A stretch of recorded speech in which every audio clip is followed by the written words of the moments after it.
It's Nguyen Van Kie's turn to feed Trung. His 16-year-old son needs constant care.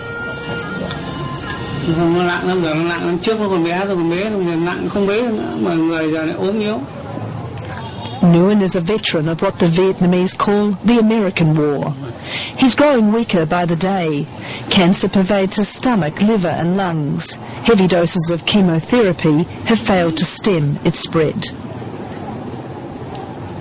Hiện nay là sức khỏe nó không đủ để truyền nữa. Tức là sức khỏe nó không đủ điều kiện để mà nó tiếp nhận với cái đó. Người ta cho dừng lại. Most of the daily caring of Trung and his 15-year-old sister Na falls to Nguyen's wife. Their daughter is deaf, cannot speak, and like her brother is intellectually impaired. They blame the deadly chemical dioxin in Agent Orange for blighting the family. One day he recalls finding some barrels. He thought they contained oil. In fact, it was Agent Orange. Không, tôi lấy cái con dao găm tôi cậy ra tôi thấy thế tôi khèo đi tôi nhìn đưa lên nhìn xem nó là cái gì. His health declined from then on. He experienced chronic headaches, skin rashes and weakness. He could no longer work and now at 47 may have only months to live. Why do you think that you were affected by Agent Orange? We ate the manure, the vegetable, the rice, and we drank the stream water from the highland.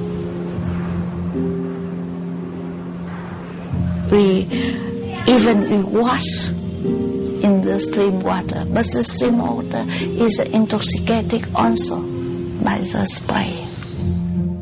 Dr. Fifi and her husband had a daughter before the war. She blames the effects of dioxin on her body for 4 miscarriages she had after the war. American and Vietnamese scientists took blood samples from local people in the late 90s. They found extraordinarily high levels of dioxin. 19 out of 20 people had levels 135 times higher than Vietnamese from areas not exposed to Agent Orange. How are we going to prove the scientific link that says that these cancers and birth deformities were caused by Agent Orange?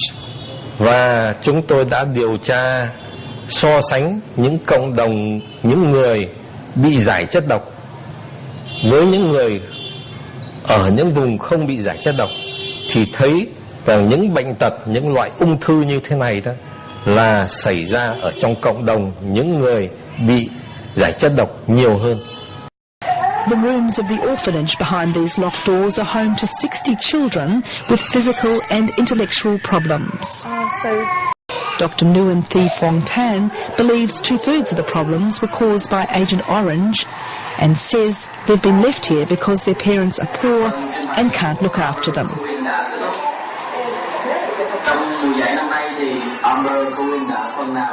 When I asked Dr. Tan to separate out those children in this cot room that she believed were affected by dioxin, she selected 4 out of 20.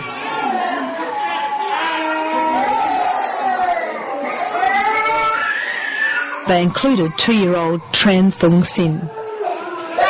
Born in a province heavily sprayed with Agent Orange, the girl has no eyes and can't walk, and she's the first child they've seen like this.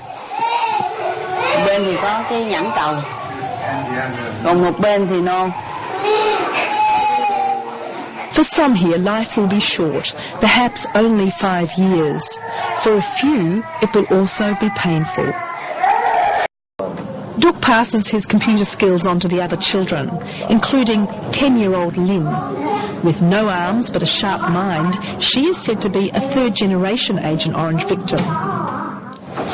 Her grandfather was a soldier in the South Vietnamese army and handled the chemicals with the Americans. He died of cancer. Now Lin's father also has cancer.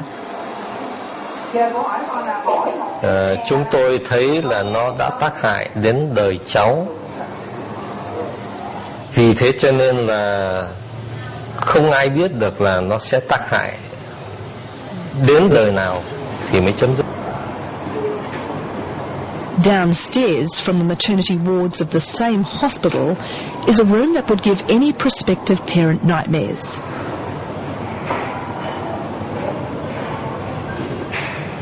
No scan. Okay. And also the no scan. No scan or twins. Twins. Twins. Twins. Twins. Yeah.